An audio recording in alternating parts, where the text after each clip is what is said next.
Good evening, all, and welcome.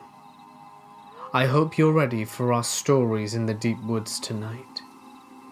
Get inside your tents, turn out those fires, and get comfortable in those sleeping bags. Because it's time to let the darkness take control. I have had guns held on me. I've been in car wrecks, got stuck out in the middle of the mountains with a dislocated knee in winter. And this is easily the most frightened I have ever been. Which is weird, because I didn't really have any real reason to be scared. It was in the deep woods, in Vermont, maybe at 11 at night. I'm in my hammock, just sorta chilling. I'm reading by my headlamp, when I hear a noise. I kill my lamp and listen. It sounds like something is moving about 100 yards away. I squeeze my eyes shut. I have pretty good night eyes, but I'd just been reading, so I couldn't see much. And I listened. I didn't hear anything else, but I was uneasy. I slid out of my hammock and snuck over. There's a large flat rock with two stumps on either side, like chairs. Laid out on the rock was dinner for one, plate, flatware, a big-ass sandwich, and a dark brown bottle. I was confused and a little creeped out, but not unduly scared.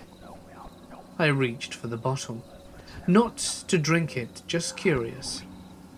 And when I picked it up, it was ice cold. This was the middle of summer.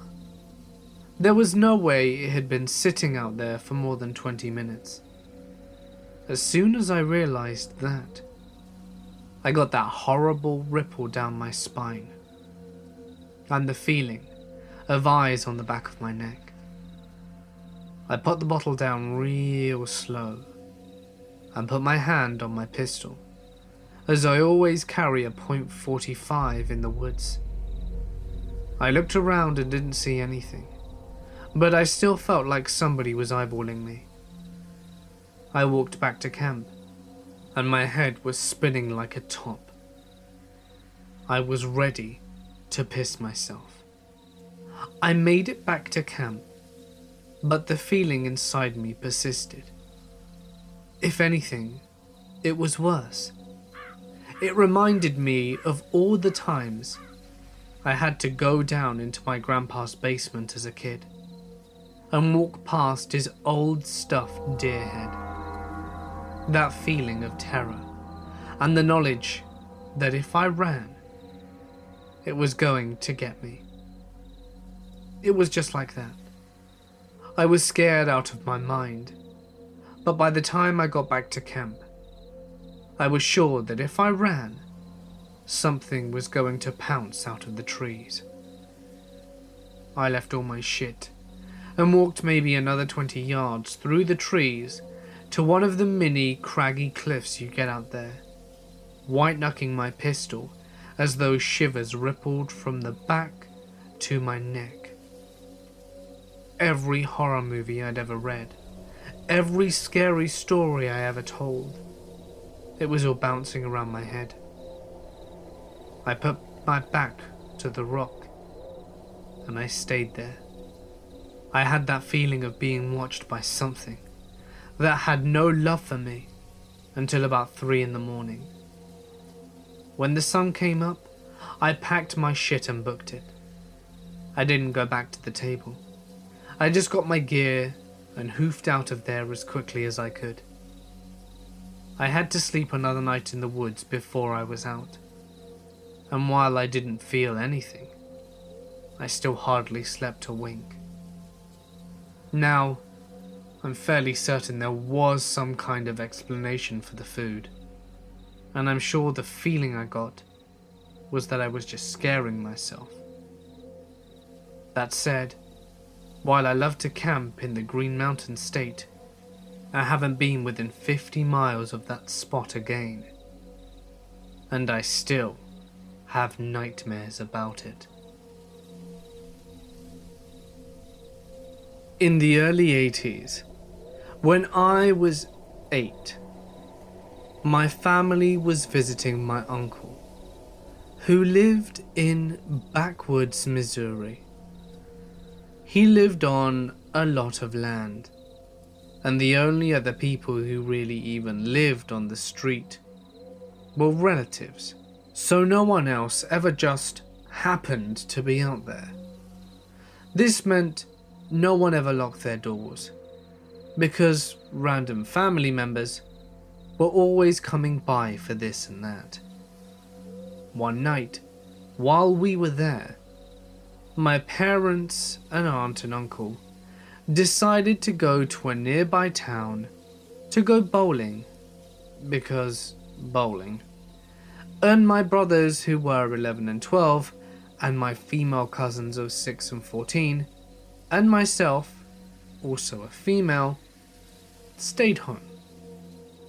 It was still daylight when the adults left, but it started raining pretty hard and got dark fairly quickly. We used to play this game that was essentially hide and seek in the dark, but we cleverly called it Vampire. There was a thin little mattress on the living room floor that some of the kids would sleep on at night.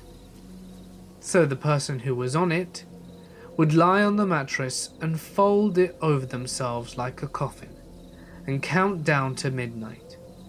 When they got to midnight, they went looking for you, with all the lights off in the house, and you had to try and make it back to the coffin before you were caught. Because the house was in the country, it was pitch black at night. You have to remember that we are very literally situated in the middle of the deep, deep woods, and you could not see your hand in front of your face.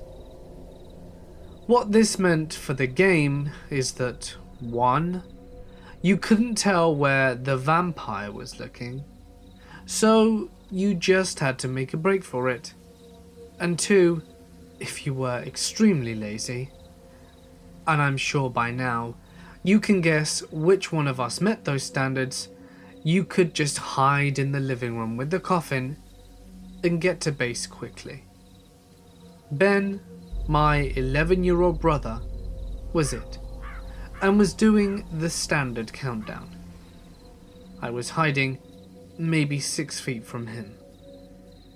As he's counting, there's a flash of light.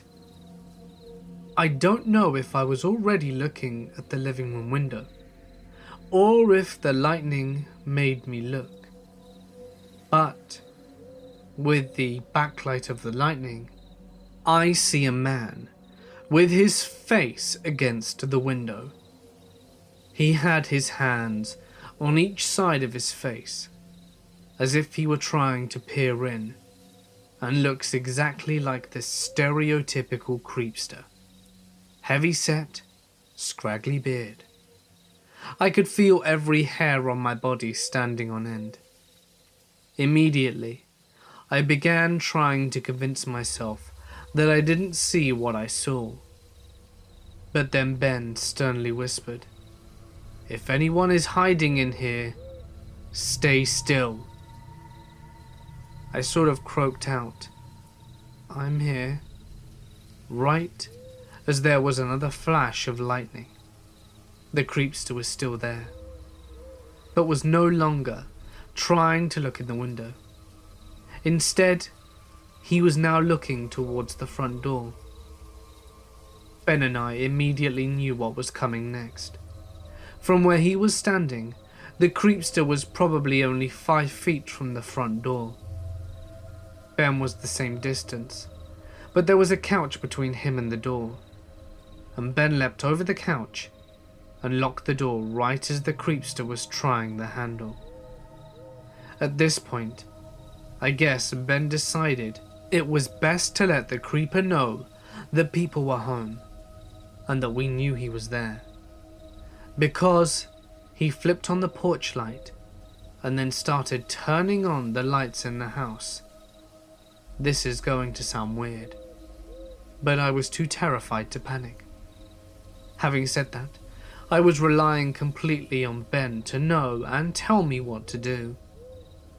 He told me to go and lock the other doors, and was yelling for everyone to come out and lock all the windows.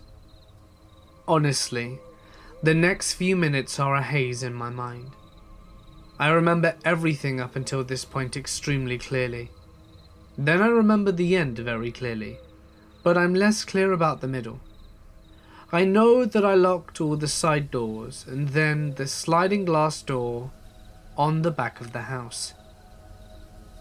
When we've talked about it over the years, some people remember us seeing him out the back door as well. I don't think I remember that. What I clearly recall is locking the sliding glass door and standing there frozen, hearing Ben in a very calm but firm voice say, "Close the curtain. Listen to me, okay? Close the curtain." So I did. Ben can't even remember that part, and I just remember my fear in Ben's voice. We tried to call the police, but my aunt and uncle had a stupid party line, and it wouldn't work. Whether from the storm or from neighbours leaving it off the hook or whatever.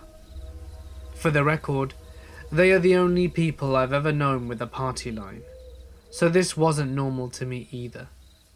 But for those of you who don't know what that is, in rural areas, multiple people on the same street would actually share a phone line. It would have different rings for different households, but you could pick up the phone and listen to your neighbour's conversation. We also tried to summon help on my uncle's CB radio, but it couldn't reach anyone. My uncle was a hunter, so he had a gun rack full of rifles in his room, but my older cousin was on an out-of-town hunting trip and took them with him. All we could find was a BB gun that looked like a real rifle. I vividly remember Ben trying to put me on phone duty and Scott, my older brother, on CB duty, while he stood watch at the little window at the front door with a BB gun. Maybe 30 minutes later, Ben said, "He's back! He's coming up the driveway," and the rest of us froze in fear. But Ben opened the front door and stepped out onto the porch, pointed the gun and said, "Get out of here, right now."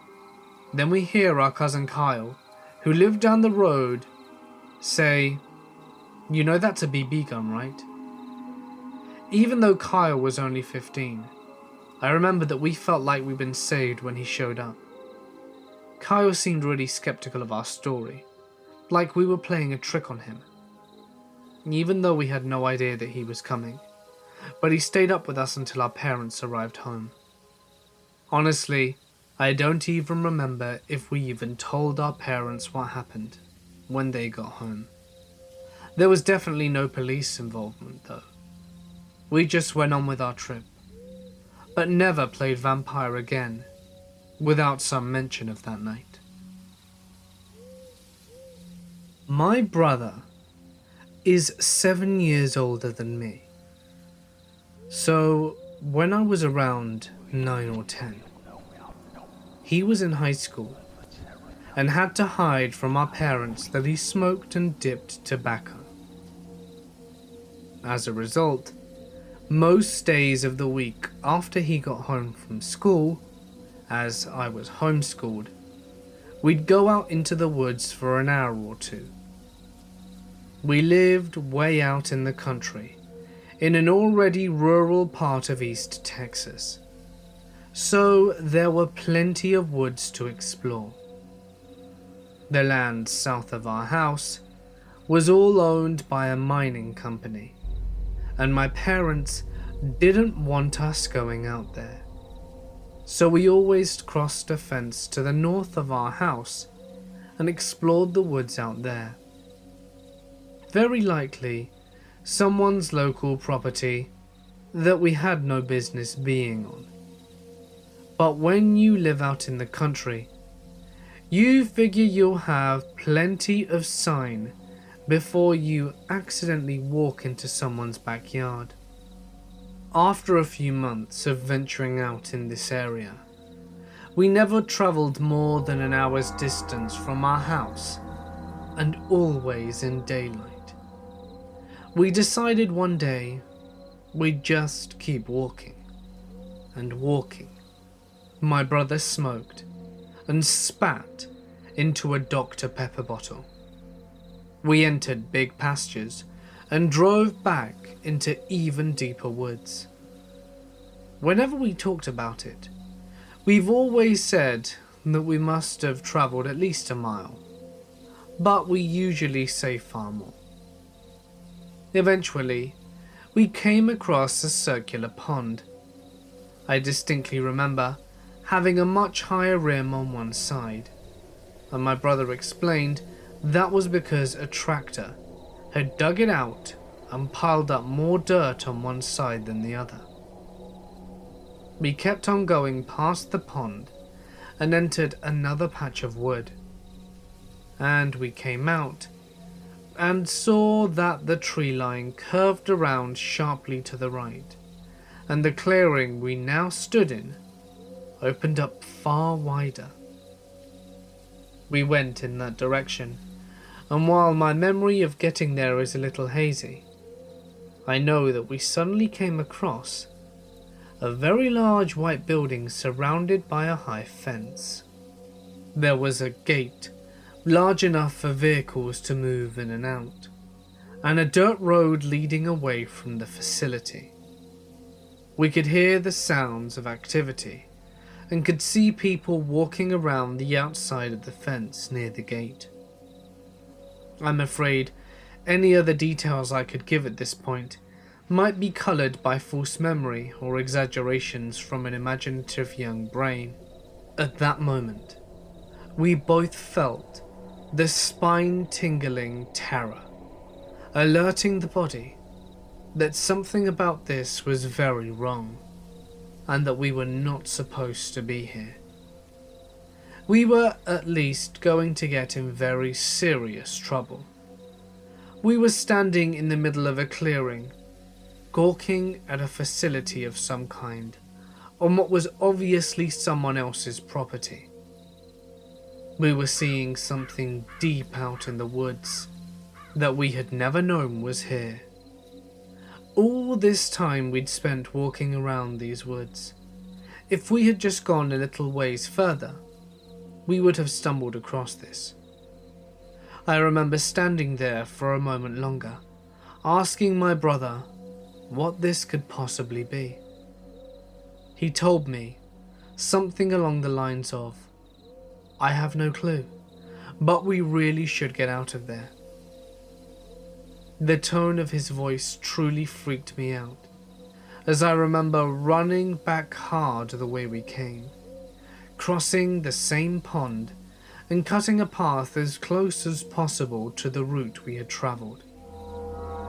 When we finally stopped, out of breath, my brother told me that there was no way, shape or form that we could utter a word of this to our parents. They were spankers, and awful grounders, and he knew the trouble he'd be in for taking his little brother into what was quite possibly danger. After that day, we kept going out in those woods, but never that far. Eventually, my brother got caught with a can of Skowal, and my dad made him eat the whole can and puke it up on the porch. Being an easily intimidated little kid, it wasn't hard to get more information out of me than my brother's smoking and dipping habits. But I never brought up the facility we found. Over the years, my brother and I had brought it up many times. Our parents had gotten way laxer since we'd all grown up, and we even told them the story, to my mother's retroactive shock. We've added a lot of other weird ones to our arsenal in the time, as our family has always lived by huge areas of land for us to wander around. But this one would always be our favourite. It's always, remember the time we almost got killed by those government researchers? Remember the time we found that crazy building in the woods with people walking around it? But for the past few days, this event has been really bugging me. I had told my wife about it in detail, and she was pretty amused. I thought I'd look around in Google Maps a bit. Something I'm honestly surprised I'd never done before. And what I found, or haven't found, is really bizarre. Moving north from my old house, which has since burnt down and left an ugly scar on the satellite image, I can clearly make out the woods we spent our time in. When I go further north, I see several large clearings, followed by more wooded area. Eventually, I even found the circular pond, and I'm positive I can make out the higher end of the pond that we stood on as my brother explained how it had been made. When I drag the map further up, I see what looks to be the clearing and the sharp curve of the tree line to where we saw this facility. But there's nothing there. No trace of a building, no evidence of a dirt road leading away from an old structure. It's just pastures and more trees. In fact, when I zoom out and look at the whole area, it doesn't seem possible for there to have been an operation of that scale that we saw. Just a little ways further north, the land becomes nothing more but a pasture, with houses pressed up against a country road. For people to have come and gone from this area, they would have had to have made roads of some kind, as well as power lines stretching out to the building. But there's nothing like that on Google. In fact, there really is no, here it was, spot on the map. It's like it was never there to begin with. It's been a few years since I've talked about it, so I texted my brother earlier today, asking him if he still remembered what happened. He called me immediately after and said, "Hell yeah, that was a really weird day. You know how good I used to be in those woods, but that shit really freaked me out, and we had to get out of there." The whole event feels more like something that we walked into that we shouldn't have seen. I still remember the feeling of dread upon finding the place, and knowing that something bad would happen if we stuck around. I've decided I'm going to message my brother and see if maybe he's up for one last walk in the woods to see if we can get to the bottom of this once and for all. I work summers as a camp counselor in the northern parts of Ontario, Canada. On the summer this particular incident occurred, I was camping with a group of 10-year-old boys on the same lake the summer camp was based on. So, like a routine camping trip, we canoe out to the site and set up our tents. Me and my co-counselor Mike take turns supervising the kids while they swim, build forts, and play games. We cook some food over the fire, sit around and tell stories, cook s'mores, the typical Canadian camping experience. Around 9:30, I tell the kids that it is time for bed, and they head into their tents, which were positioned a small walk away from the shoreline, but still in line of sight from where we had the fire pit. So the kids have gone to bed, and Mike and I shooting the shit by the water, just smoking a cigarette. We basically were hanging out before we decided to head into our tent and call it a night. What happened next still troubles me to this day, and remains my go-to scary campfire story. We were both gazing into the pitch black night water when we saw a small light approach us slowly and slightly above water level. We speculated what it could possibly be for a few minutes before it came close enough for us to see that it was mounted on the front of a kayak and that someone was approaching our campsite. Now, it is important to note that as a camp counselor, part of our training goes over how to deal with stranger encounters in an environment where we are responsible for a group of children on public property. I was prepared to give the mystery paddler the typical speech about how we are camping with a group from a recognized organization, and that we respectfully ask that they find another campsite. However, this person's appearance shook me to the bone. As the light drew nearer, paddling this kayak was a woman who looked to be in her 60s. She had incredibly long wisps of grey hair that were trailing in the water. Her skin looked like old leather, and her dead-looking eyes were tough to spot under all her wrinkles. She looked directly at me, and when she spoke, I realized she was missing most of her teeth. "Are your children safe in bed?" she asked me, pointing in the direction of the tents. Not really knowing how to respond, and, quite frankly, shitting myself, I responded by telling her that we were fine and she had to leave. "That's good, just as expected for this time," she said with a smile, then turned her kayak and paddled off into the night. At this point in time, Mike and myself were legitimately very creeped out, not only by the appearance of this mysterious woman, who resembled a freaking corpse, but also her inquiry on the whereabouts and safety of the kids we had brought on the trip.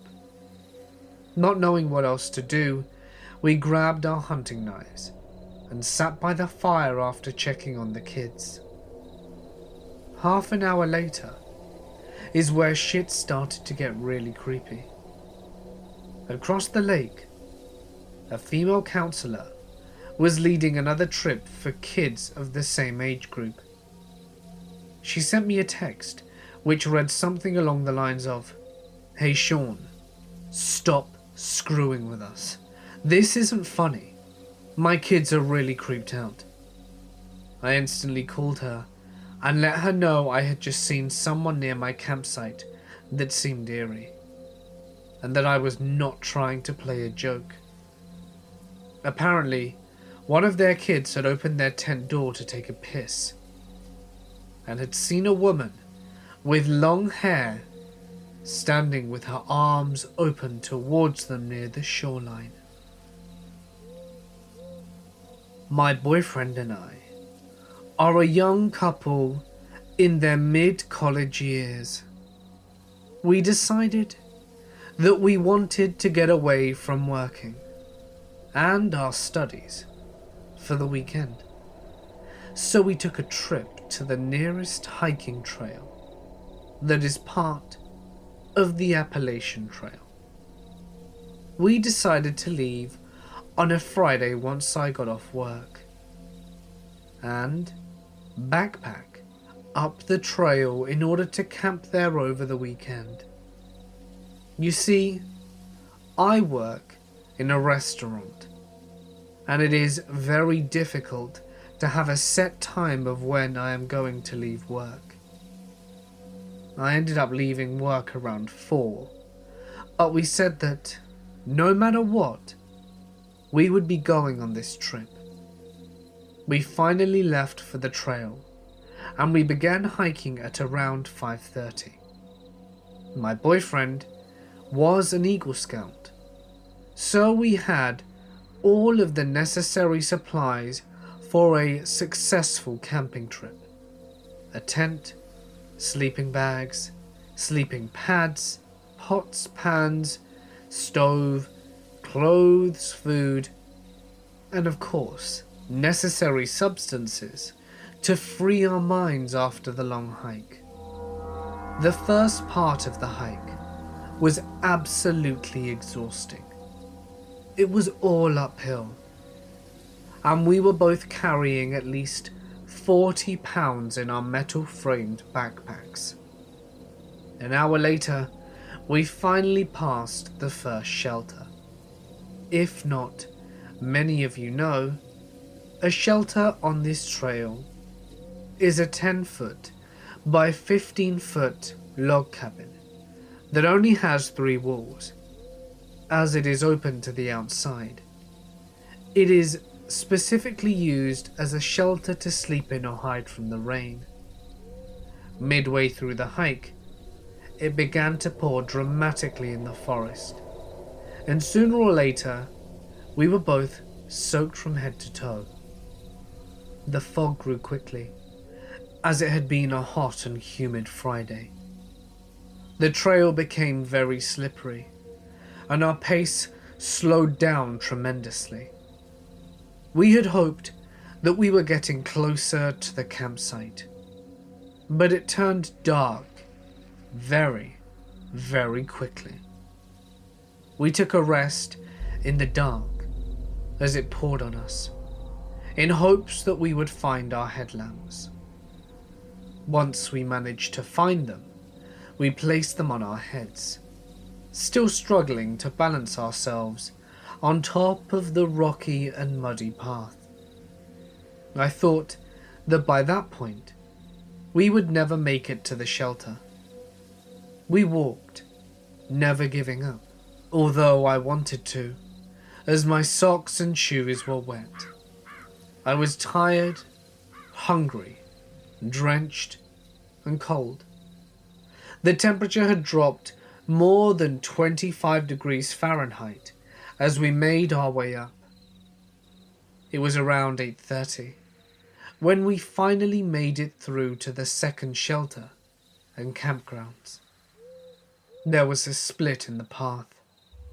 Either you could walk straight to continue to the top of the view, which was about 1.5 miles, or you could turn slightly and walk to the right to the campgrounds. Or you could take a 90-degree turn to the right and walk to the shelter. At that point, we were drenched from head to toe and needed to dry off. It was still raining to beat the band, so it would have been nearly impossible to set up our tent in our camp. We had decided we would stay put in the shelter until the rain had calmed down. We didn't hear anyone at the shelter, so I was extremely excited to have the place to ourselves and take a few tokes, if you know what I mean. After our hike, I was dead set on it. Once we walked down the shelter and got to the opening, there was a man and a woman in their 60s. We instantly thought to ourselves that they were an older married couple who wanted to get away for the weekend too. We told them that we wouldn't be bothering them for long, so we wet our backpacks down and attempted to dry off. The couple were very welcoming, with a lantern and an absorbing towel for me to dry off. My boyfriend and I both took our shirts off since they were both carrying a lot of water weight. The couple seemed to be very normal, and the man brought a cute dog with him that I enjoyed playing with. We began introducing ourselves with our names, where we were from, and what we were doing. They both said that they were in their 60s. Their names were Joe and Maya, and they were just messing around for the weekend. In between sentences, they were taking large gulps of what looked to be alcohol in their water packs. They said they were just having fun and met online, which veered off into dropping hints that they were on the trail having an affair. The older woman, who says that she comes from West Virginia, struck me as very off. It began with her looks, having scraggly shoulder-length grey hair, with circular glasses resting on her face.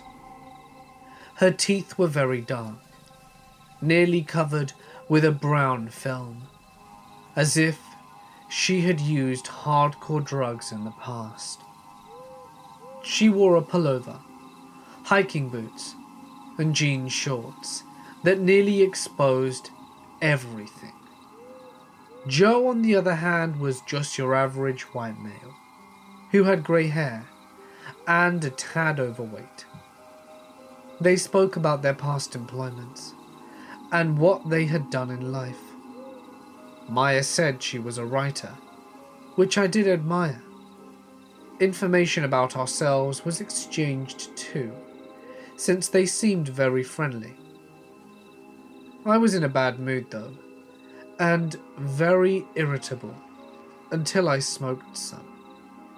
My boyfriend and I periodically showed each other our phones in order to communicate, as we didn't have a bit of service in the shelter. We agreed that it was okay if we started smoking, since they were becoming drunk.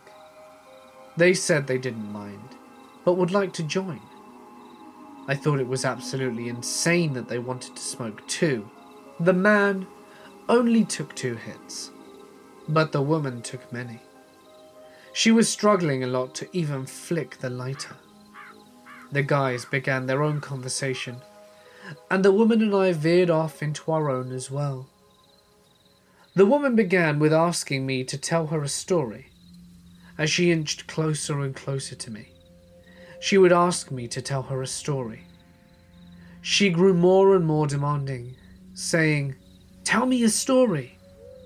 My boyfriend and I met online, just as they did. So I was going to tell her the story about how we met. I began the story with, "So you met him online, right?" The woman nearly cuts me off and angrily says, "What? Why would you say that?" I said to her, "You all met online, right?" She nearly cuts me off again, and more aggressively says, "What? Why would you say that?" I said again, "Earlier, Joe said that you all met online, didn't you?" And then she nearly shouts and growls, "Why would you say that?" I wanted to jump away from that conversation so quickly, so I asked her, "Well, you're a writer, you said, right? So why don't you tell me one of your best stories?" The woman becomes happy and giggly, and while swirling her hands around her head in the air, she says, "Well, I am a writer, in my mind." I was extremely confused and creeped out. I didn't know what to say. I'm the type of person to laugh it off, so that's what I did. She just said she enjoyed being a writer in her mind. I look over at my boyfriend and Joe's conversation, and it seemed to be as normal as could be. There was absolutely nothing wrong about it. But Maya nearly gave me the chills as she got my attention, getting closer into my face, asking me what I was saying. The problem was that I wasn't saying anything. I was absolutely silent, ignoring her. As she began talking to herself, she would make very in-depth hand gestures as she spoke to herself, then would ask me what I was saying to her. I wasn't saying a word, and she would wonder what I was telling her. She would abruptly say, "Yes, no, maybe, no way, yeah, it can wait, huh?" As she would rock back and forth, waving her arms around. She began crossing her legs, holding her arms up in the air above her head, and started to shout, "Coming out! I'm calling out, all of you come out!" She was nearly talking gibberish. The older man's attention was caught, and he asked her what in the world she was doing. She said, "I'm calling out, it's witchcraft." I was nearly high, and was terrified of all my surroundings. It stormed loudly in the background, and was pitch black all around us. A small lamp rested on a beam above our heads in the middle of the wooden shelter. It was wet and very vulnerable. Everything slowly began to get worse that night. Maya kept slurring her words, and the man demanded she get into her sleeping bag and sleep. I sat against the wall next to my boyfriend very closely as the man crawled into his sleeping bag, and Maya attempted to put her legs in the sleeping bag but couldn't. She moved about for a very long time, and finally curled up next to Joe, on top of her sleeping bag. She was probably freezing. It was about 35 degrees by 9:30, and only a few minutes passed, and we heard Maya whisper, "What did you give me?"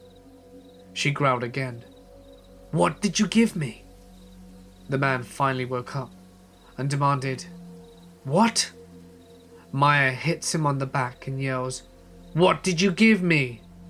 She jumps up immediately facing us, her eyes nearly all black, and her pupils were so enlarged she looked nearly sadistic, and yells at us, "What did you give me?"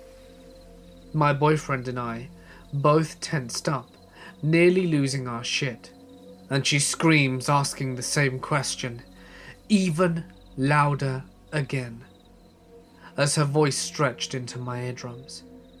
She once again turned around to the man, laying down behind him, and she whispered slowly into his ear, "Did you give me acid?" It began to run through my mind that he had drugged her, or she was having a flashback of a bad trip. Joe attempted to calm her down, but she was still restless. She lay down for 5 minutes, but Maya immediately sat up. She faced us with her legs crossed, and she stared at us without breaking contact for at least 5 minutes. She did this every so often, sitting up, staring at us, and then lying back down. She would do this over and over again, so we decided to leave immediately. We finally made our way out, as she stared at us one last time. We pitched camp as far away as possible, but I remained sleepless that night, in fear that Maya would find our tent and crawl into it. My father and I are avid campers, not professionals, but my dad used to be a wilderness guide for kids. We typically prefer the eastern western Sierras, as they have great car camping spots next to lakes and a lot of great trails. Last summer, we decided to go up for a 2-night stay and do some day hiking. The campground was pretty full, not unusual for the summer, but we were lucky enough to find a pretty secluded site where we set up our tents. The first night was normal, Little bear activity, but we're used to that. The second night, I crawl into my backpacking tent and I pass out cold. Until about 3 a.m. when I wake up to the sounds of footsteps. My dad is a diabetic and needs to get up to pee around 3 to 4 times a night. And the sounds are definitely footprints, but they're coming from the wrong direction. We were located next to the bathrooms, so the footsteps should be moving in that direction, but they're coming closer to my tent. They stop about a yard short, and the breathing gets really heavy. I first brush it off as my dad, maybe lost without a flashlight. The breathing goes away, and I fall back asleep, only to be awoken a few minutes later to breathing right above my tent. You know that terror? The rush that goes up your spine. I had that. This wasn't my dad. I lay perfectly still, but the footprints continued to circle the tent. I had the rain fly on, so I couldn't see through the roof, and it was a new moon and pitch black. Now I convince myself that as a heavy sleeper, I am just dreaming. Just as that thought runs through my head, I feel a single finger run the length of my foot through the tent. Really slow and methodical. Now I figure I have to be dreaming, because my foot is in my sleeping bag and couldn't possibly feel that. But the comfort disappeared quickly when I realized, using the small ambient light available, that my foot was bare and out of the bag. I lay frozen as whatever it was stroked my foot for a minute or two, gave a few more labored breaths, and then just stood above my tent for what felt like an eternity before disappearing. I stayed up all night. In the morning, I heard my dad get out of his tent. I bolted up and met him by the fire. He looked me in the eye and asked if I had gotten up the night before. I asked him the same, and he said he had around 2 a.m. because he thought someone was going through our stuff. As I told him my story, we noticed our gear had been rearranged on the table. Every item, nothing taken. Footprints in a perfect circle around my tent. We still can't even talk about it without getting seriously skeeved out. Last summer, my boyfriend and I went camping in some nature preserve in Pennsylvania. I can't remember its name. It was pretty primitive camping. No cell service, and we saw 2 other people the entire time we were there. It was huge, so it was pretty empty. My boyfriend pretty much immediately said these 2 people seemed off to him right away. I don't know if they had anything to do with what happened that night, but I will describe them. The first person was a woman who had her truck parked off the trail and the hood open. I don't really notice these type of things, but my boyfriend said it looked to him like she was waiting for someone to pull off besides her and offer to help with her trunk.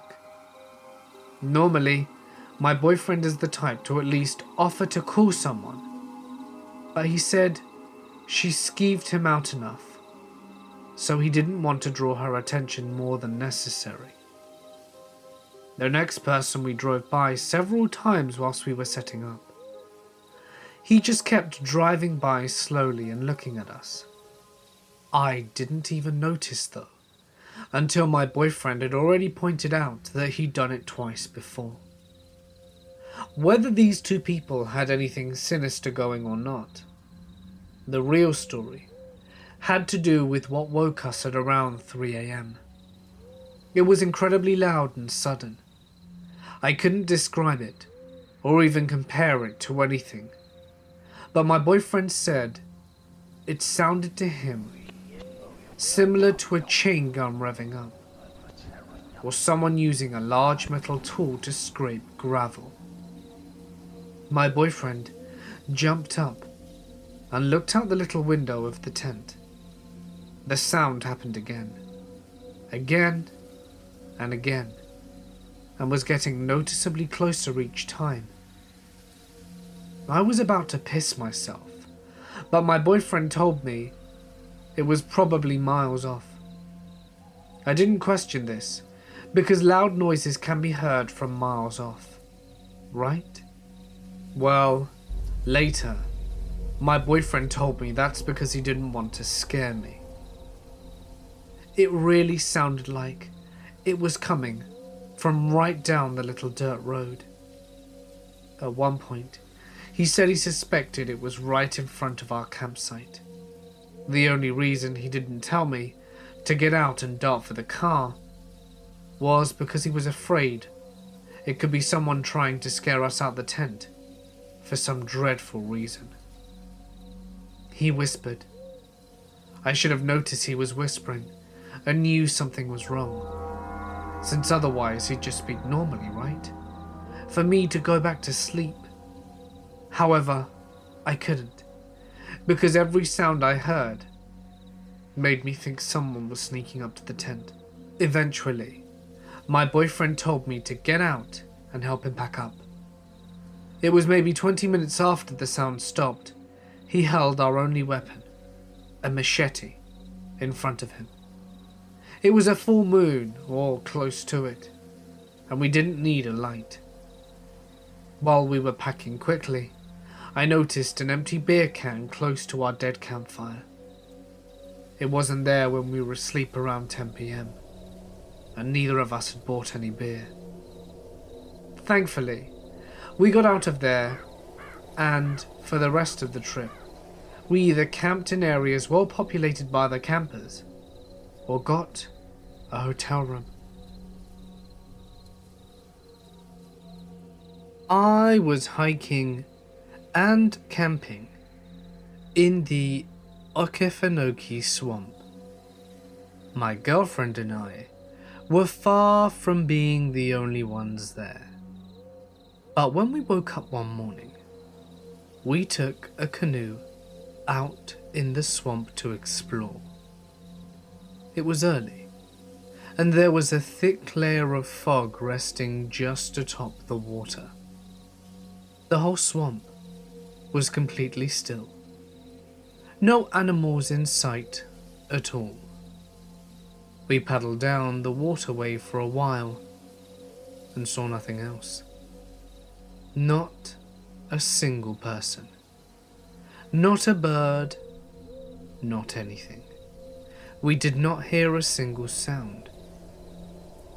We had just cornered a bend in the swamp, and we hear it. The loudest guttural bellow I have ever heard in my life. I could feel it echo through my chest, a true dinosaur sound. We ceased our paddling to look up at each other, a little bit creeped out. We knew it was an alligator, but we had never heard one that loud. We both looked behind the canoe, and behind us, the backs and eyes of at least 20 alligators had risen. They had just surfaced out of nowhere. We slowly start paddling forwards, and we hear more bellows. They came from all around us, in front, behind, to the sides. Sounds emanating from the bush-covered banks. Each glance behind us, we saw more eyes appear, more scaled mounds breaking the water's surface. From the banks in front, We could catch tails sliding in the water. Ripples of the huge reptiles broke the water all around us. We looked back again as we paddled faster. Easily 40 alligators behind us now, and we began to see them appear in front. 10 to 15 huge lizards seemingly blocking our path. Then, one of the largest alligators I had ever seen surfaces right where my paddle was going down. I hit the beast on the back of the head, and the thrash he made was incredible. When his massive head hit the side of the small canoe, I thought we were going to go into the water. Water came into the canoe as the side dipped down. The beast disappeared below the boat, and we held steady. We paddled forward as fast as we could, right into the dotted landscape of scales and eyes. Behind us, the same guttural roar echoed through my body. As we cut through the field of eyes and backs, we started to see a path clear. The huge monster that had almost capsized us bellowed one last time. We turned as we made it past the last of the animals, and we could see the monster staring at us, watching us leave. All the other alligators began to sink to the water's floor. The big guy stayed there watching until he was satisfied we had gone. Then he disappeared without a sound, back into the black murky depths of the swamp. We banked the canoe further up, got out, and just sat around for a while talking about what had just happened. So I was in Zimbabwe, on a hike with 2 adults and about 12 teenagers. We were not following a path and just using a map on a 3-day trip to these waterfalls, as the car was there to pick us up. We come to a dam with about a 20 to 30 area of beach sand. This is very unnatural and caused a lot of discussion. Where the beach stopped, there were granite boulders and large rocks. It was very attractive, and we decided to set up camp early. 1 hour later, someone finds this cave. The mouth was small, and we had to go down on all fours to get in. But once inside, wow, 3-meter high ceilings and 10 meters long. It was amazing. There was a crack in the ceiling allowing a beam of light to come streaming through. Naturally, the majority of us wanted to sleep in there. At 1 a.m, he is telling everyone to get out, as there is a leopard outside, and this is his lair. They often chose caves to reside in.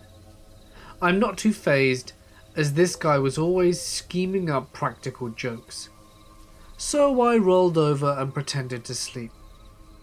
Next thing I know, my sleeping bag is being pulled off me, and I am being ordered to get out now, or I am responsible for myself.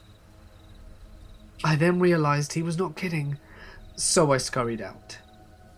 We all then sat as close as we could to the fire, as we watched the eyes of the leopard, pacing up and down in the darkness, less than a stone's throw away, but has the water to our backs, so we were stuck. Fortunately, the leopard did not like the activity and moved off. However, they hunt at night, and we were pretty much sitting ducks, so I didn't sleep much that night. Every sound was a threat, and every moving bush was one step closer to the end of my life. Looking at the tracks next morning that circled the campsite, we were pretty freaking lucky.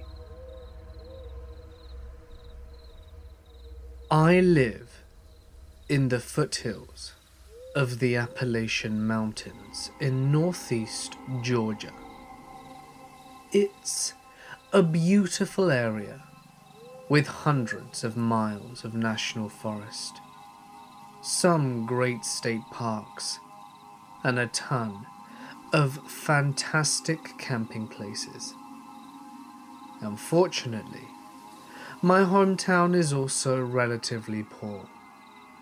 While there are some out-of-town residents from Atlanta and other places, a lot of people where I live are really poor. I do freelance work as a technical writer, so I can do most of my work online. If I didn't have that going for me, well, I'd have to move somewhere else. It's just one of those small towns that will rob you of your ability to accomplish anything in life, if you stay there too long, without anything else going for you at least. Except a handful of doctors and lawyers and Georgia Power Company employees. The only employment in the area is at Walmart, fast food, and a couple of grocery stores. To the east of my town, there is a massive national forest. It's loaded with great camping sites and lots of relatively unused hiking trails. I really enjoy hiking on them with my dog, but it can be a bit of an unnerving experience sometimes. It's about a 10-mile drive from town, and there's no cell phone service or homes for miles. In the past, there have been a lot of vehicle break-ins at the trailheads. The gravel parking lots at some of them glitter with bits of broken glass from what I'm guessing were car windows.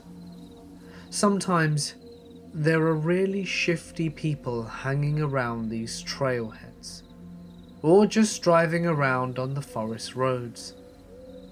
They are really rough roads, and you'll see these beat-up $500 cars just barreling along roads meant for 4x4.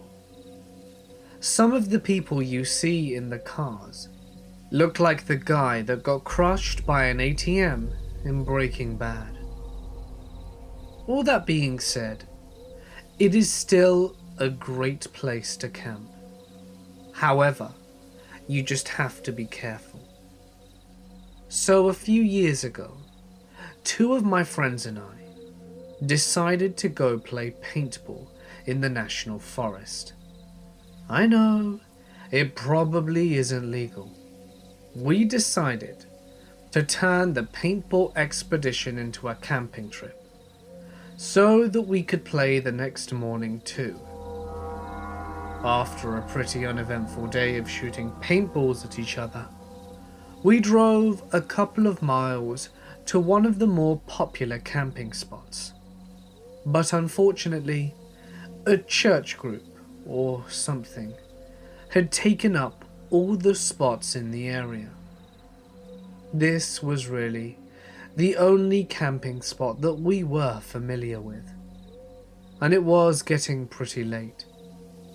We decide to keep on looking, so we drive for about an hour further and further into the woods. By this time, it's getting a bit dark, and we're getting a bit worried about finding a spot. We all had GPS on our smartphones, but none of us had any service. We turn off onto an unfamiliar road that isn't in very good shape. In fact, it looks like the Forest Service rangers used a backhoe to block off the road with a mound of dirt. The broken metal barrier lay in the woods nearby. That said, it looked like the 4x4 vehicles had been going over the mound. So it was pretty worn down. Our F-150 had pretty high clearance, so we decided to go over the mound. There was an old gravel road on the other side, and the road was pretty much clear of debris. We drove a few miles down this road and came across an opening next to a small creek. There were some blue tarps hanging over a plywood table nailed to a tree, which seemed kind of odd. That said, it was pretty much dark at this point, and we didn't want to keep driving around all night looking for a camping spot. We left the truck light running, and we set up the tent.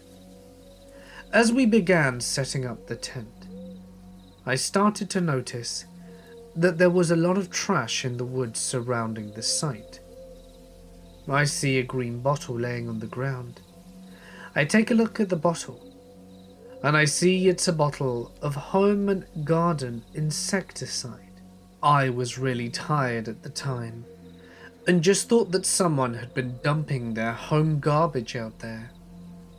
None of us thought it was weird that someone would be dumping garbage in an area that is more than an hour from the nearest home. We set up our camp. We had some beers and made chili from scratch. It was delicious. By this time, it was probably around 11 p.m.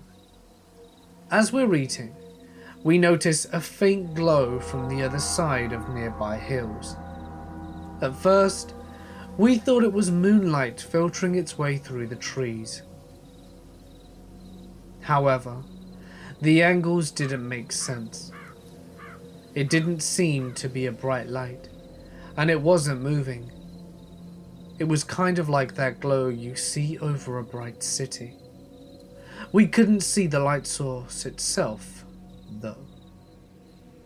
Since there were no other access roads in the area, we decided it wasn't other campers.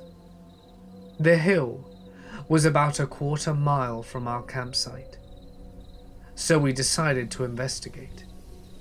Under normal circumstances, I know I wouldn't have done so. However, we all had a few rum and cokes in our stomachs, and two of us, Jacob and I, decided to take a look. My other friend Isaac decides to stay behind and pop some popcorn over the fire. We start walking towards the light source, and the situation gets even stranger. All the trees in the area have their bark knocked off in a circle around their trunks. We thought it could have been the work of beavers that lived in the creek, but it seemed strange that a beaver would just go around all these trees and knock off the bark in a circle. Jacob and I are talking about the ghost beaver in pretty loud voices. This is probably due to our drunkenness, as we're almost at the top of the hill, and Jacob tripped and yelled, "Oh shit." A few seconds after he yelled, the light, whatever it was, went out. We looked at each other and decided that maybe we didn't need to see what the light was after all. We walked back in silence and kept looking back every few seconds. We decided to turn off our flashlight and just use the moonlight to get back to the campsite. When we get a couple of 100 feet from the campsite, I can see my other friend Isaac walking around the campsite. He was wearing a hooded coat that I hadn't seen him wearing before. For some reason, he's carrying his paintball gun around his hand. That seemed a little odd, we said to each other. The fire had started to die down, so we couldn't see our campsite very well. At this point, we'd been gone for almost an hour, and from the distance, it looked like Isaac was looking for something. He kept walking around the site and was peering in the tent. When we were almost back at camp, we saw Isaac walk up the road we came in on. We figured that he was going to use the bathroom and didn't want to wander through the woods like us. When we got back, we sat next to the fire and waited for Isaac to return. All of a sudden, we see him lurch out of a tent. He stumbles a few feet and vomits. After we left, he had a few more rum and cokes, he mumbles. We ask him why he kept wandering around the campsite with a paintball gun, and he gets a strange look on his face. They're locked up in the cab of the truck. Did you unlock it?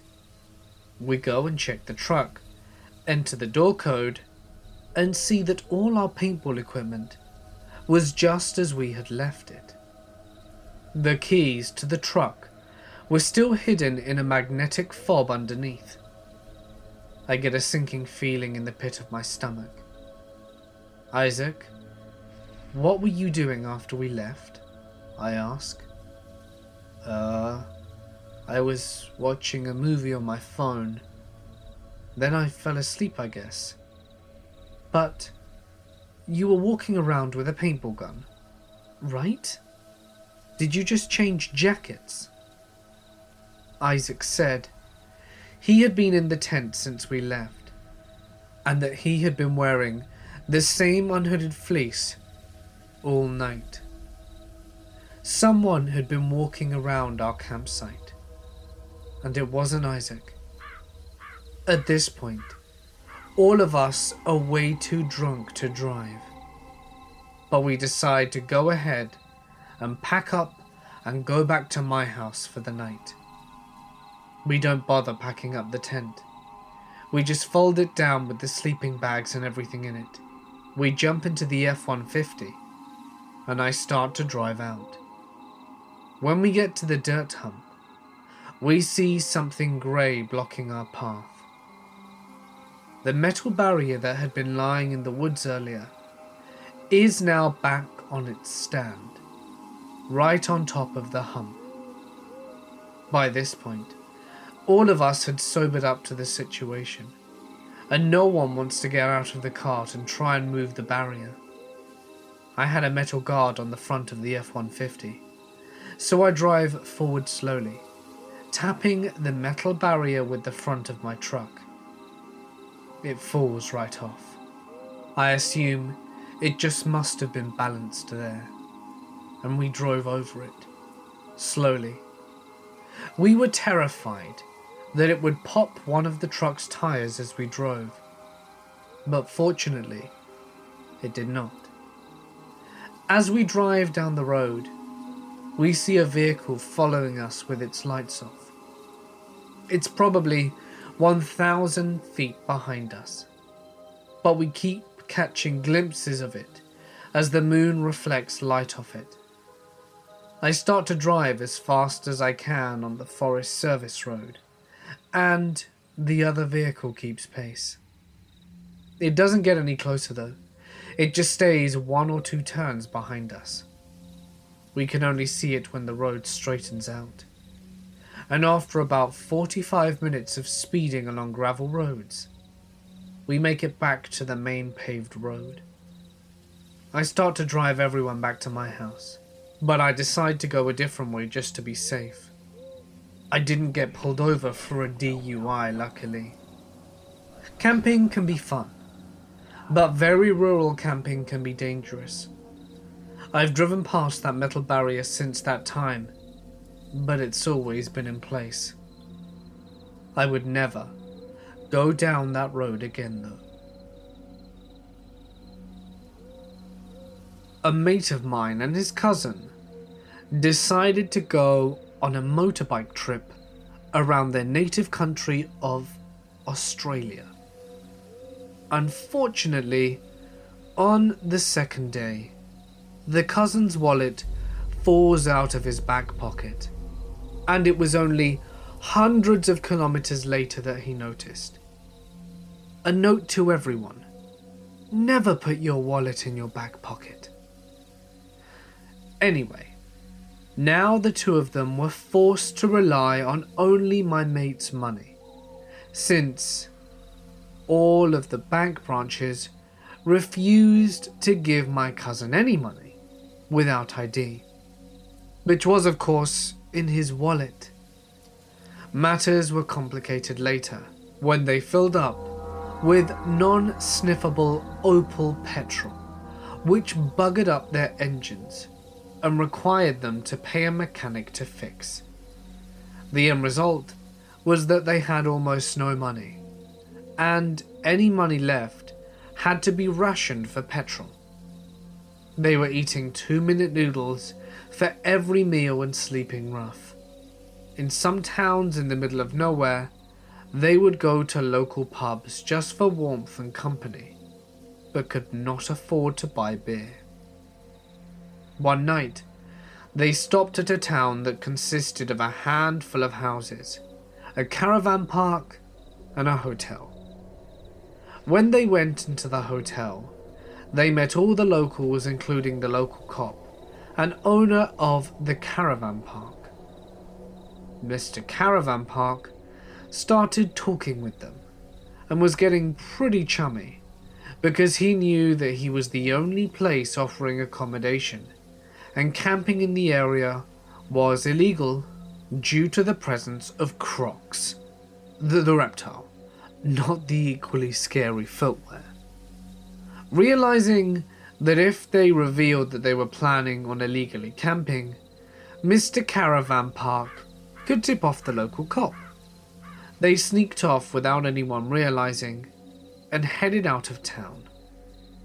They were hoping to find some shelter, but it was featureless red dirt as far as the eye can see. After about 20 minutes, they came to a bridge and hid their bikes under it and set up camp.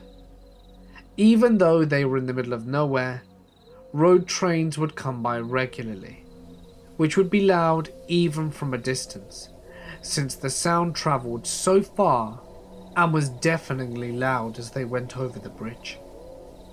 The next morning, they all went back to the pub to get water and noticed some old photos on the wall. One of them featured a very, very large crocodile. In the background was the bridge that they had just slept under. I worked at a summer camp for the past few months, and I was alone with a group of 9 to 10-year-olds.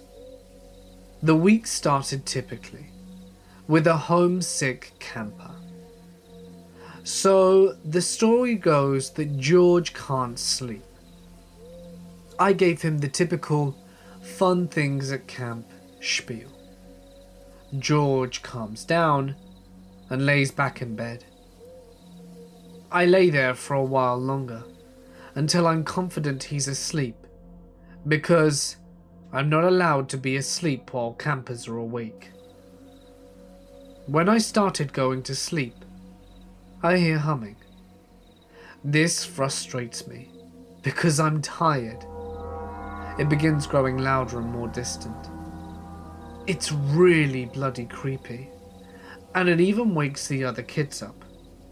I'm concerned, so I walk to him, and he just stares at me blankly in the eyes, smiling, and says, "Sweet dreams, everyone."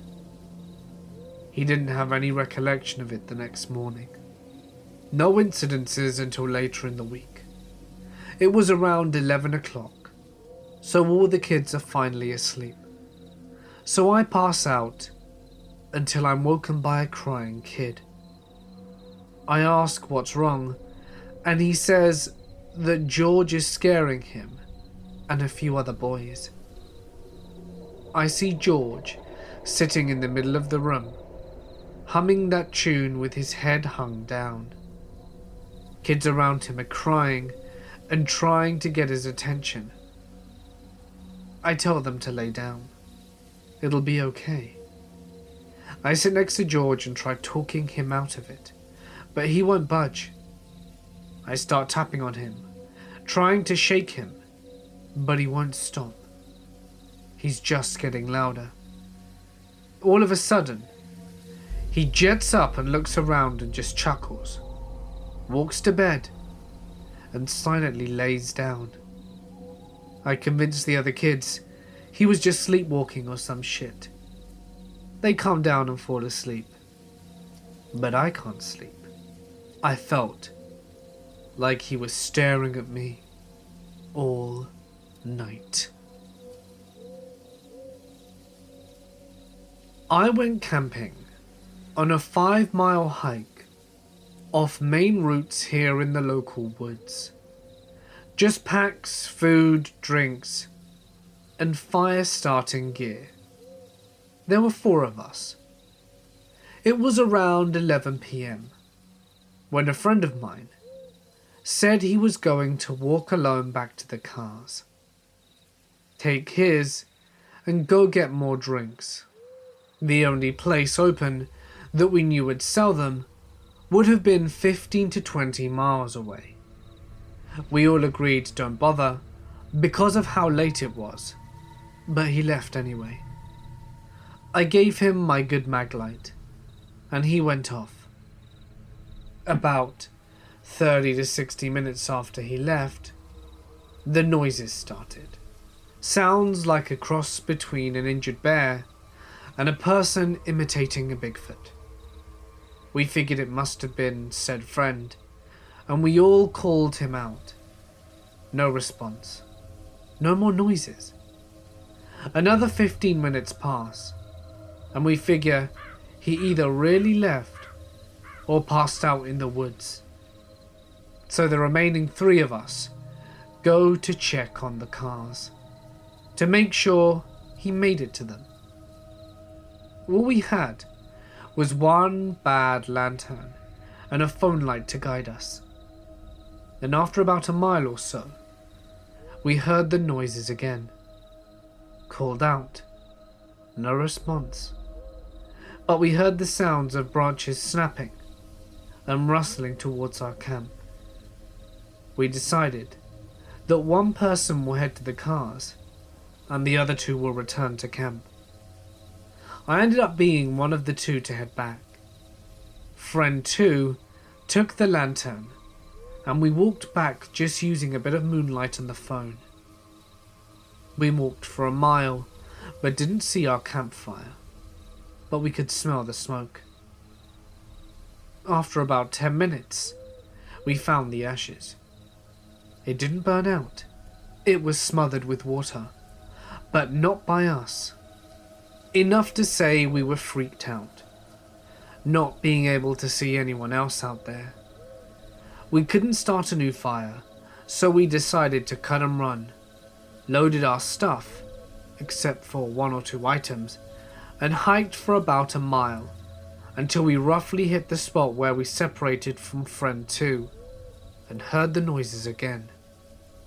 This time, much closer and right behind us. Time to dash, we thought, for about 2 miles anyhow. I couldn't handle more than that. I'm a bigger guy. Pure fear got to me 2 miles in. We only went back to walking when we hit a trail, not just cutting through forest. We felt safe. Well, ish. Knowing that the cars would be in sight any moment now. We got to where the cars were parked, and something seemed weird. 2 of the 3 cars were missing. Friend 2 had left in his car, and we had no idea why. We loaded up and hopped into my car and went to leave, but noticed the car was leaning. Got out and checked the tires, and noticed there was a knife dug into one of them. My knife. I pulled it out, Realizing it was mine, checked and noticed mine was gone. Shit. We started walking down the highway, still in the deep woods towards town. Friend 1 saw us, picked us up and we left. We came back next day for the car. Finally, we got everyone together and discussed the night. Friend 1 left and got drinks, flirted with the cashier and picked us up. And the second friend's story is the one that freaked us out. He said he heard the noises after we split, and he went back to the cars, turned, and in the distance saw a human outline standing there watching him, holding a small knife. They stared at one another for 30 seconds before the figure started to dash at him. He pops into his car and bolts. Don't know who to believe, except for what I've seen, but I haven't camped in those woods yet. Who knows how many times we got within feet of this supposed fifth person. I am an alpine rock climber, and I have one memory that is quite unique. My climbing partner and I are doing an easy one-day climb. We have to be at the trailhead at 2:30 a.m. and it's early alpine season. It's pretty chilly and quiet since we're the first car. I love that time of the morning.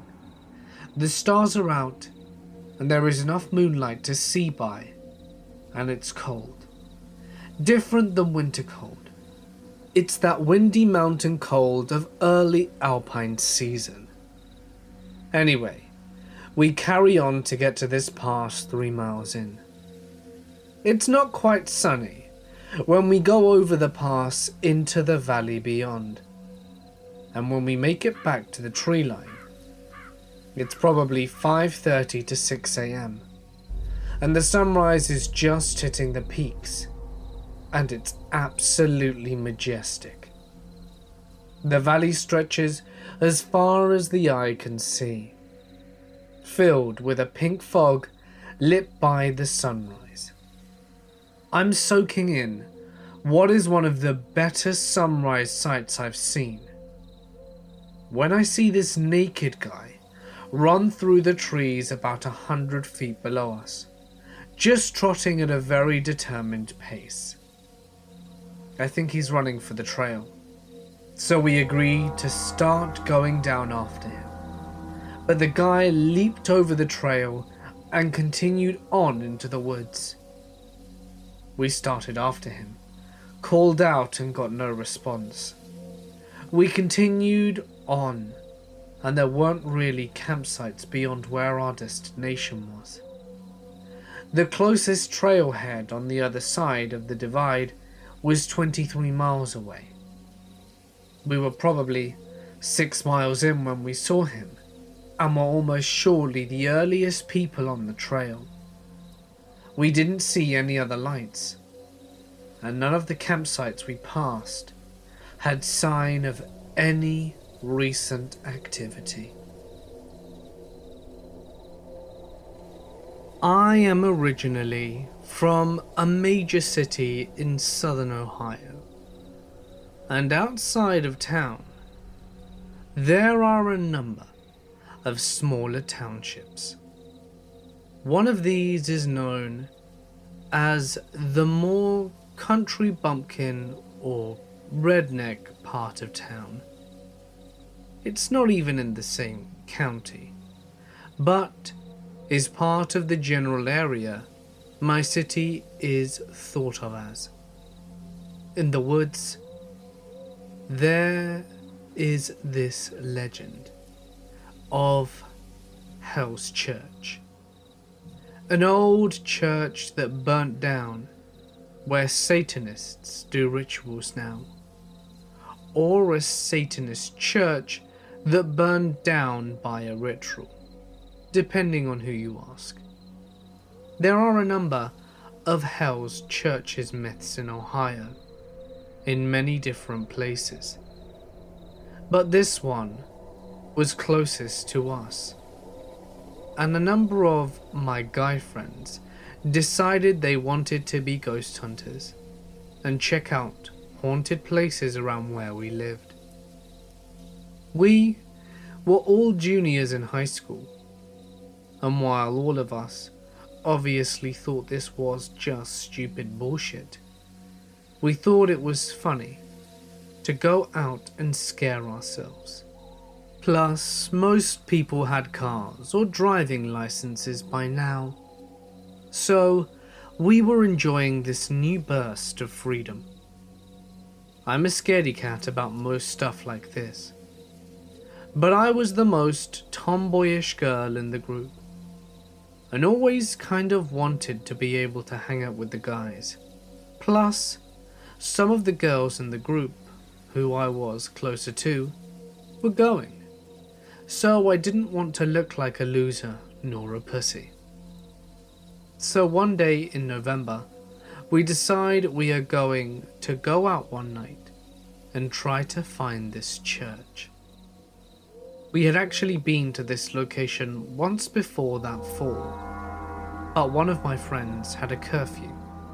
So after exploring an old barn and the railroad tracks on a nearby bridge, we left. We hadn't found the church, supposedly just a chimney at this point, to our disappointment and my mild relief. We took 2 cars out there, going past more populous parts of our city and back to this woodsy area. I can't honestly tell you how we got there, but I know it's off a state highway, then an abandoned access road past some old warehouse, and then down a dirt road. Once you get down the dirt road, there's a kind of thicker part of the road early on where we parked cars off the shoulder. We did this because the road thins out and becomes impossible to drive down. And also, someone clearly owns this land, and later down the road, there is some no trespassing signage.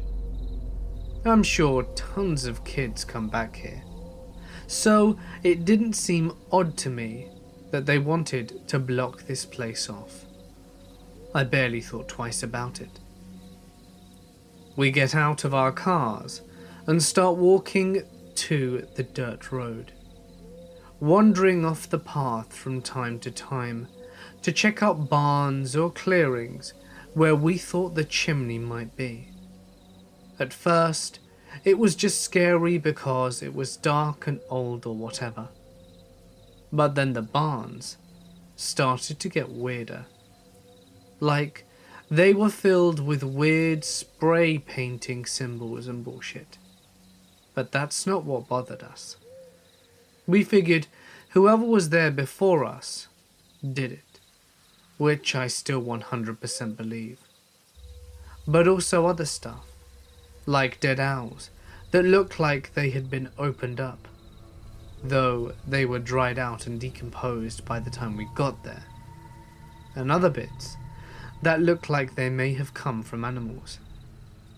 I was grossed out, but we all kind of agreed that these probably came from the teenagers that were trying to fake a satanic ritual, or the animals that got trapped in the falling apart barn and died there to be picked apart by other animals. My friends are now hardcore trying to find this stupid chimney, so they keep taking off through the trees into the clearing.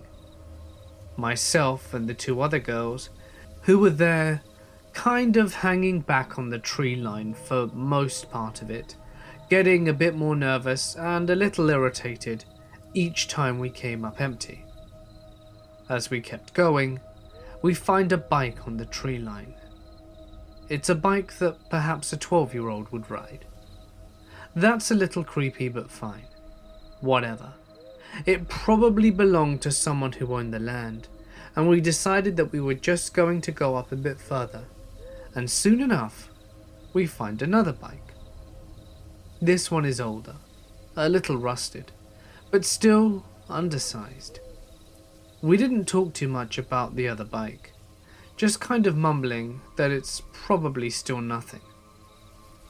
One or two of the four guys, who were the kind who were trying to trump it, said these kids probably got murdered, or stuff like that.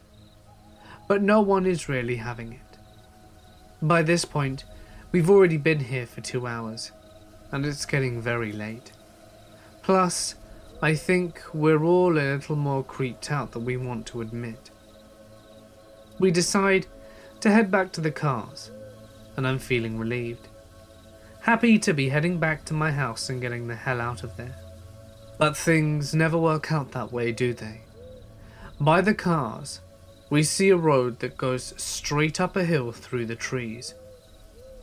At the start of it, there's a big metal gate that has a road closed sign on it, which we had seen before, but for some reason had never occurred to us to try and go up the road. We had a small debate at the gate, about an evenish split on who wanted to venture up and who didn't. I absolutely didn't, but eventually we decide we'll go up just to see. Both the drivers wanted to go, so there's not a lot we can do about it. We climb over the gate and start up the hill, where an old pavement road is cracked and crumbled under our feet. Though it was for sure a real asphalt road at some point. In addition to the road condition and the brush being an obstacle, someone had felled a bunch of trees over the path, purposefully blocking off the road from any cars. Some of us started seriously questioning if we should be doing this, arguing that someone obviously wanted to keep us out of there, but we were getting teased for being afraid and kept going. I couldn't see where the road would end, because it was so dark. We had a few flashlights, but it wouldn't do us much good, and the tree made it hard to see. Plus the road was super steep, so all you could really see was up, with a little moonlight peeking through the trees. All of a sudden though, we reached the end. The trees just open, and we have come off the incline to a flat field. And holy shit, what a sight it was.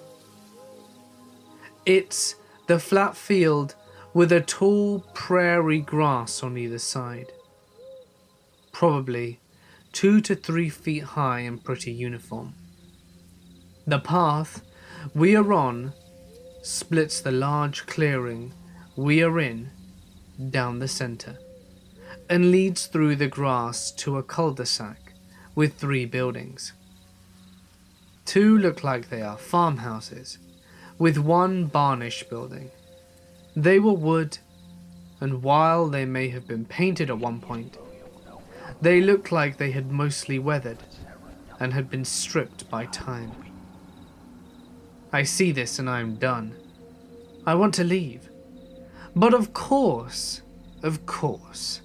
some of my friends say that we have to check out the buildings. At this point, I finally put my foot down, as do the other 2 girls, and one of the 4 guy friends who decided it was enough for him. He was our valedictorian, so maybe he was just smarter. So the 3 guys who wanted to go to the building tell us to just wait there. And while we don't want to be in this field out in the open, we decide we can't just leave them. At this point, we've turned off our flashlights because the moonlight is so strong. The 3 of them take down this little path, and the 4 of us who remained stand together, bitching about how stupid our friends are and making small talk. None of us say it, but we are looking at the grass every now and then, worried Something is going to jump out. It's just so creepy, this abandoned little settlement. It feels like our friends are gone forever. We see them get to a building and go inside. It was unlocked, I guess. We can see the flicker of their flashlights in the windows, and I just remember feeling so tense. It was like watching a horror movie in real life. After perhaps maybe 10 minutes, though it could have been just a tense 5, we see our guy friends coming towards us, lightly jogging, looking afraid for the first time of the night. "You idiots went inside?" I said, pissed off at them. One of my friends just looks at us, and I'll never forget it. It was full of bikes. Just bikes chained to the walls. We didn't believe them. We kept waiting for them to say that they were kidding. But they insisted. Said it was like they were just storing a bunch of bikes there. Most of them smaller. They looked afraid, and as much as I didn't want to believe them, I did. These aren't the type of guys that pull pranks on us for long. By then, we all agree that we need to leave, and we start down the hill, hurrying the best we can. All of a sudden, about halfway down the field, we can see a car's headlights down the hill, about where our cars are.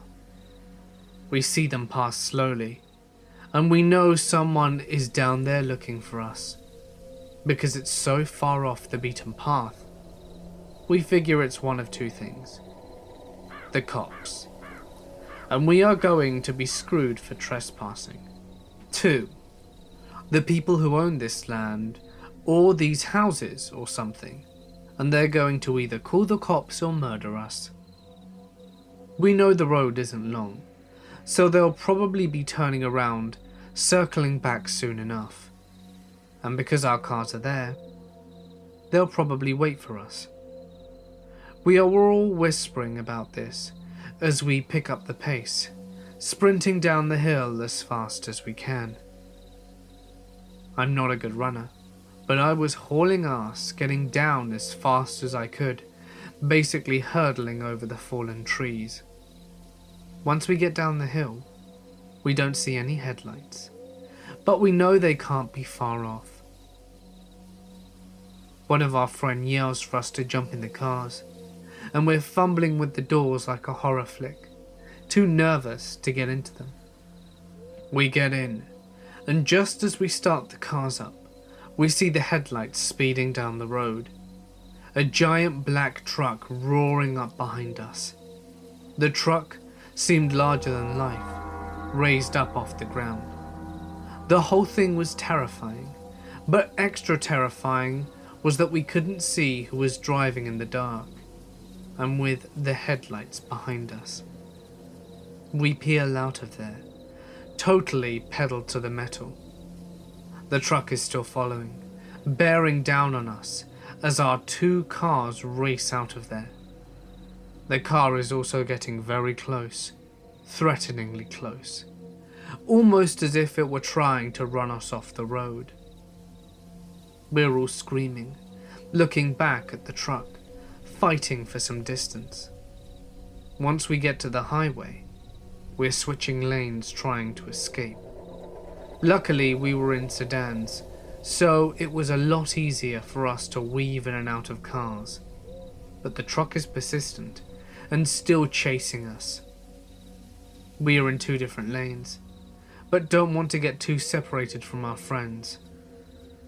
Both passengers of both cars are texting back and forth, trying to make a plan.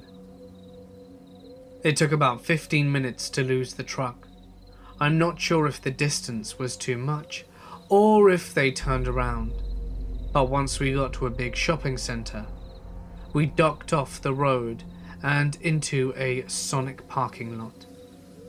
We all sat in our cars for a little bit, watching to make sure we weren't going to be snuck up on, before getting out of our cars and getting some food and talking. everyone, even the guys who had tried to act tough the whole time, were pretty shaken up. It took us a while to settle down, enough to head home. As much as we talked it over, we just couldn't figure out what happened. Eventually, we all did go home, during what was a pretty silent car ride. We didn't talk about it again for a long while, and we never called the police, which honestly, as an adult now, I feel like we should have. I don't think about it often, only during the fall really, but when I do think about it, I ask myself, who chased us? Why was that mini township abandoned? Who owned those bikes? And where are they now? I worked on a hotshot crew at the time for the Forest Service. So we spent 2 to 3 weeks at a time out in remote areas.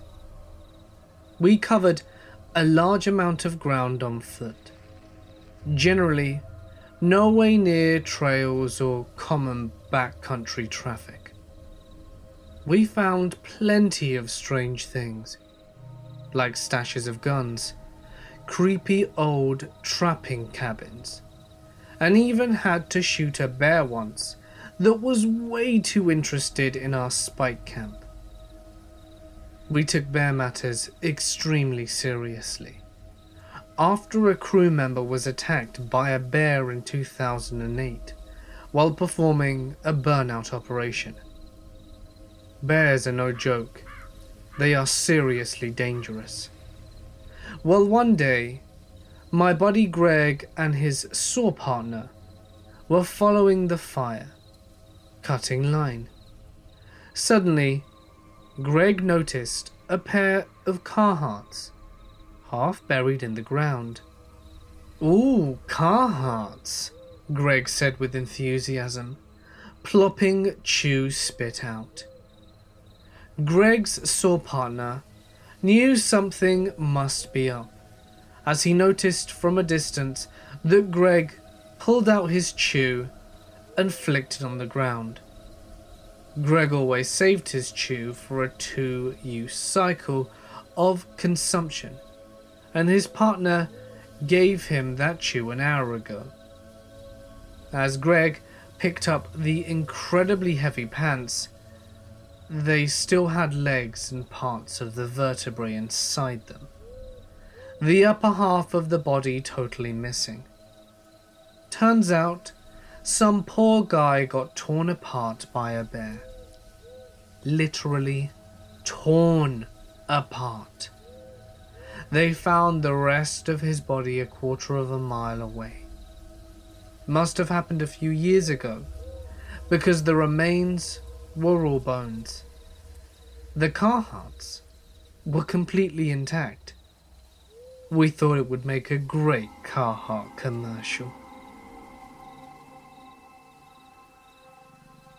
Hey guys, it's Mort here, and thank you so much for listening.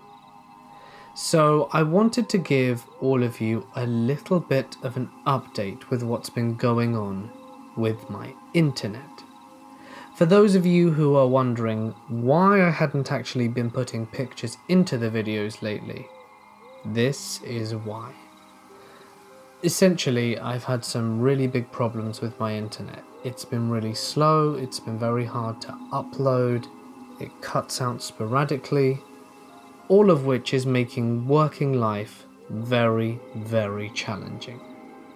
So today, we were supposed to receive a second engineer that was allegedly going to fix the issues we had. He was scheduled to come in between midday and 3, and he didn't show up, so I had to give him a call, and he said he'd be an hour, and at 5 o'clock he still didn't show up.